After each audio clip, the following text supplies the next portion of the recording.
Why cross chokes fail. Little tips that are going to transform your cross choke success rate.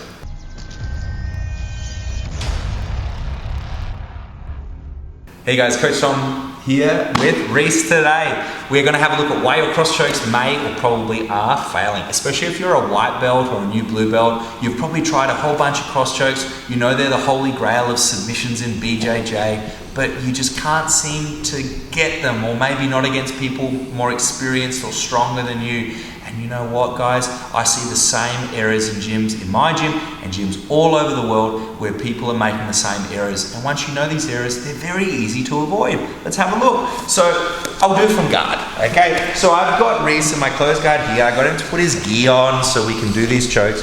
So most people know how to do a cross choke correctly when they're drilling. But what happens is, when they go to do it in real life, they get too shallow of a grips.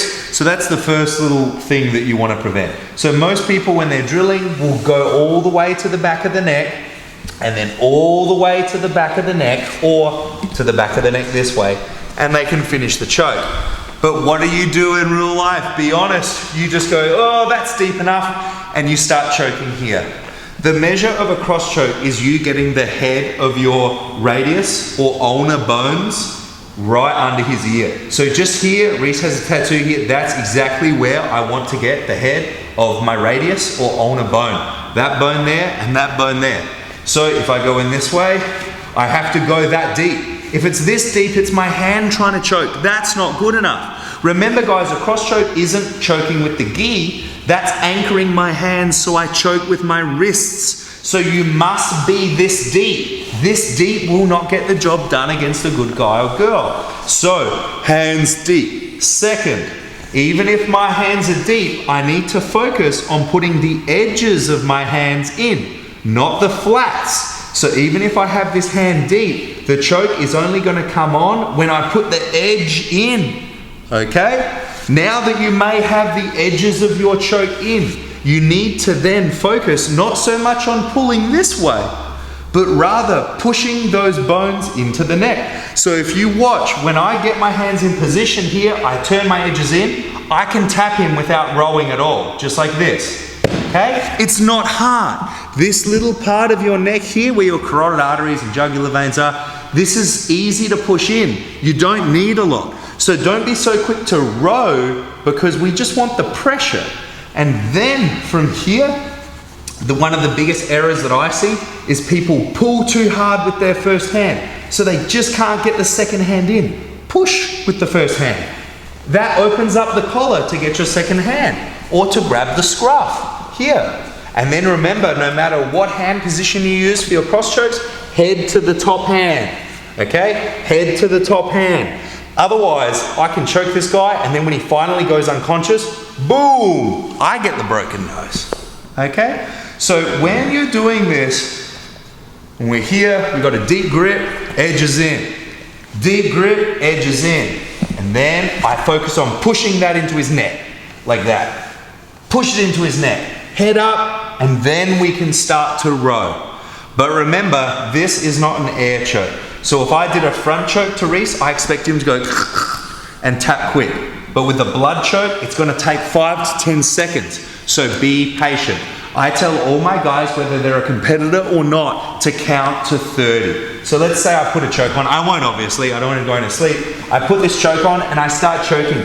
Even if I think it's not working, I just count. 1, 2, 3, all the way up to 30. And what I'll be doing is I'll be watching his face, and I'll be watching to see if it goes redder and redder and redder. And if it does, that means he's going out. If it starts getting purple, I know that guy's about to go out. But then the final thing is realizing that the bottom hand, the first hand that you put in, tends to do 95% of the work. So if I put my right hand in first and my left hand in second, any way I do it, so if I do it from guard, so I turn his collar out, I slide in, and now I just do a traditional cross choke here. This hand does 5%, my right hand does 95%. 95% of the pull is my bottom hand, the hand that's closest to his chest, not the hand over the top. If we now say go to mount, here. So I put him into, say, get a scissor sweep or something, and now here I am on mount. Again, I put my right hand in deep. Make sure the head of that radius bone is right there under the ear, and say I now just do the typical choke from here. You can put your thumb in, you know, Hodger Gracie style, or just grab a scruff. That's what I tend to prefer. And so from here, you need to realize that if you're on top cross choking, it's not really about your lats at all. It's about your body weight. So I'm here, I get my choke hand in, I get the other one and I push the edges in. But now my left hand stays staunch and my body weight will come through my bottom hand. So as I'm here, I get it, I lock it in, and now watch. As soon as I start committing my weight, he'll have to tap. I'm not squeezing, it's my weight coming through my right forearm. Right? And so the more I go forward, the more my weight is on my hands. So right now, there's no weight on my hands, 1 kilo. But as I come forward, I'm like, ooh, 10 kilos, ooh, 20 kilos, 30, until it would be 90 kilos or 200 pounds, my full body weight when I'm all the way forward. But now, let's be realist, you tried your best. You couldn't tap him with body weight, and your head might be all the way on the ground, and he's not tapping. Like I've got really loose grips here.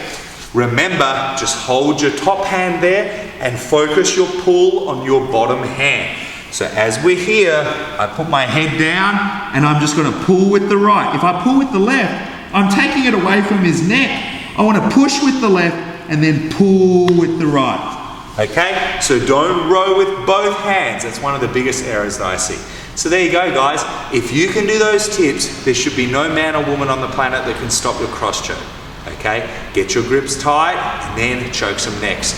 If you're running out of forearm strength or your fingers or hands are cramping up, try doing some pull-ups with your gi. Go down to your local park or chin-up bar or something, get your gi, hold on to the collars and do some chin-ups, and then you'll find your fingers and forearms struggle no more.